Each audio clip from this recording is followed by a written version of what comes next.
이제 우리들의 듣기 훈련이 딱 3일 남았습니다. 그동안 무수히 많은 시험이랄까 나를 흔들리게 하는 현상들이 있었을 줄 압니다. 처음부터 새로 다시 해야 할 상황들도 참 많았을 테고요. 그래도 어찌됐든 저도 약속을 지킬 수 있어서 참 다행입니다. 100일의 기간 동안 우리들이 알아야 할 이야기들이 충분하게 쏟아져 나왔는지 잘 모르겠네요. 오늘은 묻지 않으면 말하지 말라 라는 주제로 이야기를 해보겠습니다. 사실 저는 지금 누군가 궁금해하지도 않고 알고 싶어 하지도 않고 묻지도 않는 이야기를 하고 있습니다. 공허하죠. 허공에 대고 이야기를 하자니 들어줄 사람이 없는 이야기를 쏟아내는 일이라는 게 참 그래요. 그러나 역으로 저의 입장에서는 이 세상에 필요한 말을 하고 있습니다. 아무도 묻지는 않으나 아무도 궁금해하지는 않으나 이 세상에 필요한 것들이 있는데 그동안 살아오면서 저 역시 모르고 헤매고 게을리 살아온 탓에 그다지 많은 인간관계를 갖고 살지 않은 탓에 제가 하는 이야기를 들어줄 사람을 만들어 놓지 못했지 말입니다. 예전에 들은 이야기 가운데 지혜와 복덕을 구족하신 부처님이라는 표현이 있어요. 구족이란 9구자를 써서 꽉 찬 완벽하게 갖춘이란 뜻이랍니다. 이 동양에서는 9이란 숫자를 마지막 숫자로 보거든요. 서양은 십진법을 써서 10을 꽉 찬 수로 보지만 동양은 9을 넘어가면 다시 0으로 봐서 9를 가장 큰 수, 꽉 채운 수로 봅니다. 부처가 깨달아도 복덕을 갖추지 못하면 아무도 알아봐주는 사람이 없어서 그 복록을 쌓으러 돌아다녀야 한다는 말을 들었던 적이 있습니다.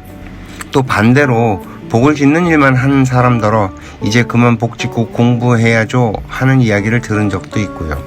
이 지혜와 복록을 두루 갖추어야 부처님이라는 말입니다.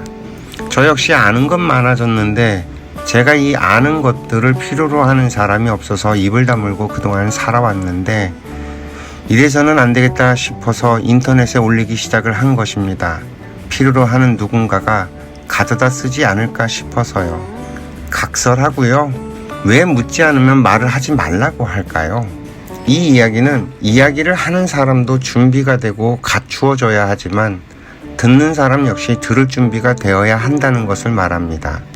만약 상대방이 들을 준비가 되어 있지 않은데 그 이야기를 쏟아내게 되면 상대방에게 들어가지도 않고 낭비가 되거나 오히려 이것이 부메랑이 되어서 나를 치게 되는 상황도 벌어집니다. 우리가 쏟아내는 이 말도 에너지라서 반드시 어딘가에 가서 관역에 꽂혀야만 멈출 수 있지 만약에 관역에 맞지 않으면 되돌아와서 나를 칩니다. 이런 원리 때문에 남 탓을 한다던가 불평불만을 한다던가 남의 욕을 한다던가 하면 오히려 내가 어려워집니다. 한번 생각을 해보세요. 대통령 욕을 기립다 했어요.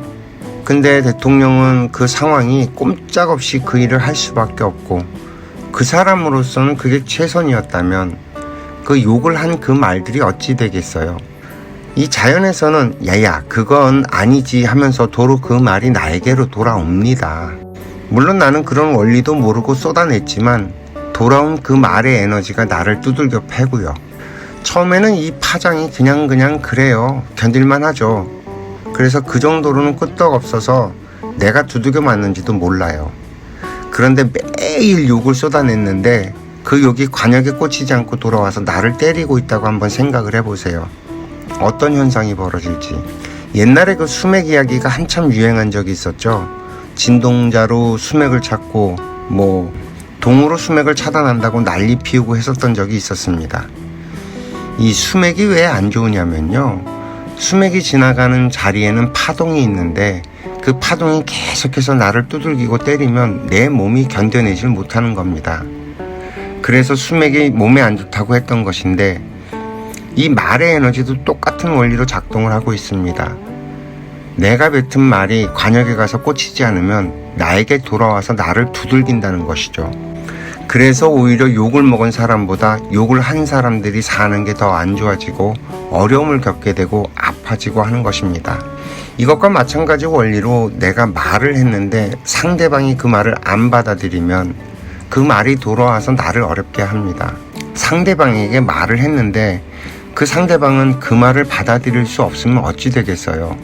상대방 역시도 무거워집니다. 이렇게 상대를 어렵게 했는데 내가 좋아질 리가 있나요?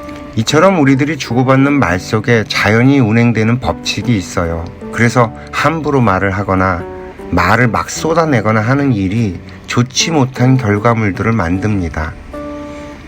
또한 내가 남의 일에 참견을 하면서 말을 쏟아내면 내 에너지가 그만큼 감소하고 나는 나에게 오는 일을 처리할 때 오히려 힘이 부족해서 내가 하는 일도 제대로 처리하지 못하게 됩니다. 이처럼 말이라는 것은 굉장히 무서운 것입니다. 그래서 우리들은 일단 상대방이 말을 하면 받아주는 것이 좋습니다.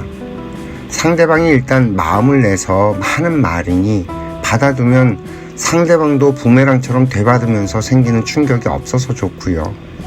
나는 상대방으로부터 에너지를 받아두니 좋고요. 일거양득이 될 수 있는 거죠.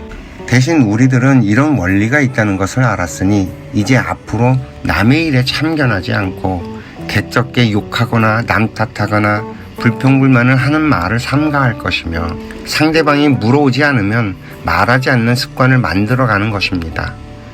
참 이것도 인생의 꿀팁이지 말입니다. 이거 하나만 제대로 챙겨도 우리들의 앞날은 점점 좋아질 일들만 있을 거예요. 오늘 이야기도 여기까지 하겠습니다. 시청해 주셔서 감사합니다.